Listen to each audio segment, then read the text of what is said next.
And he sat down opposite the treasury and began observing how the people were putting money into the treasury, and many rich people were putting in large sums.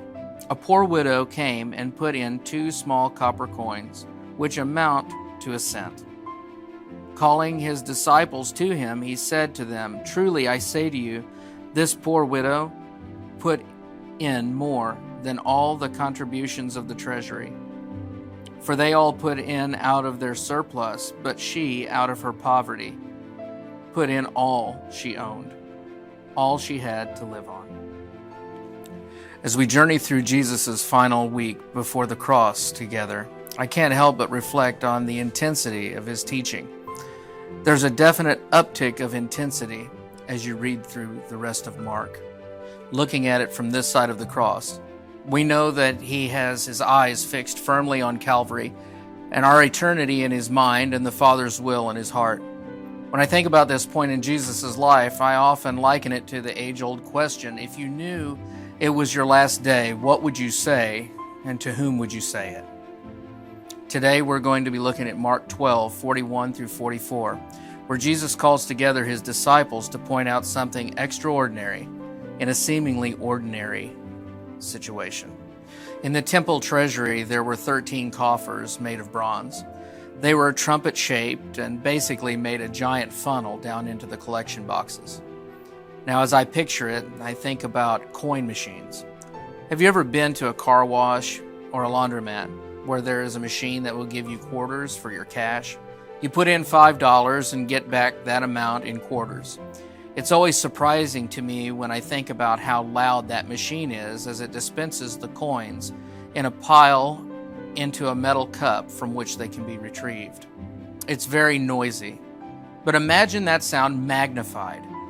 There are 13 of these giant funnels going into the collection boxes for the temple treasury, each one labeled for different kinds of offerings. Jesus places himself there in the court of the women and is watching the people bringing their gifts. Imagine the sheer noise that would be constantly generated from coin after coin dropping into the coffers. We read in Mark and Luke that the rich were coming through and putting in large sums of money. I think it's important at this point to say Jesus isn't condemning the large sums or wealthy people. It's important to remember that Jesus can see the heart. He just finished, prior to this encounter, describing the scribes who walked around in flowing robes and made long public prayers for the attention that it brought to them. In the midst of coin after coin rattling and clanking down into the treasury and the great spectacle that was taking place, an unassuming figure appears. A widow with 2 small copper coins. 2 lepta, often called mites, because they were made from peeling the metal away into little shavings. They were about worth 1/64 of a day's wage. This widow walks up in the midst of the cacophony, seemingly unnoticed but undeterred, dropping her 2 small coins into the coffer, so small that the sound of her gift would likely have not been heard. Jesus points out again, looking at her heart and motive, telling the disciples that she gave all she had. Jesus explains that her gift, although small, compared to the rest, was more than all those who had contributed because they gave out of their surplus. She gave out of her poverty all she had to live on. See, the focus is not on the money. It's on the trust she had in the Lord. It's easy to give out of our surplus because we know we have it covered. But God is our provider, and she knew that and trusted him.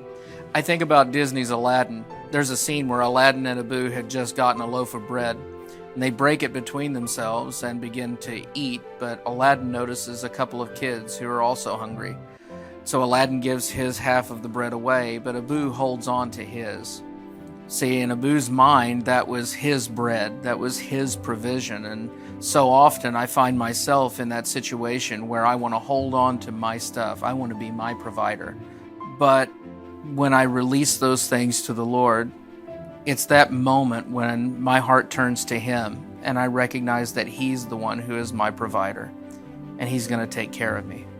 To bring it back to a biblical example, I think of 1 Kings 17, where the widow at Zarephath gave the last bit she had to the service of God. Jesus is teaching His disciples that our heart posture toward the Lord should be one of trust, recognizing Him as our provider, casting our worries and cares on Him so that He may be glorified.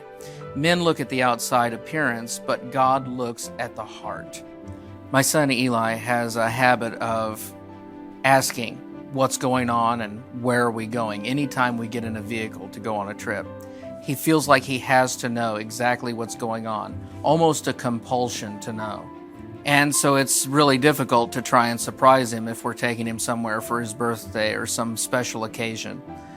He always wants to try and find out. He always wants to follow the map. He always wants to know what's going to happen next.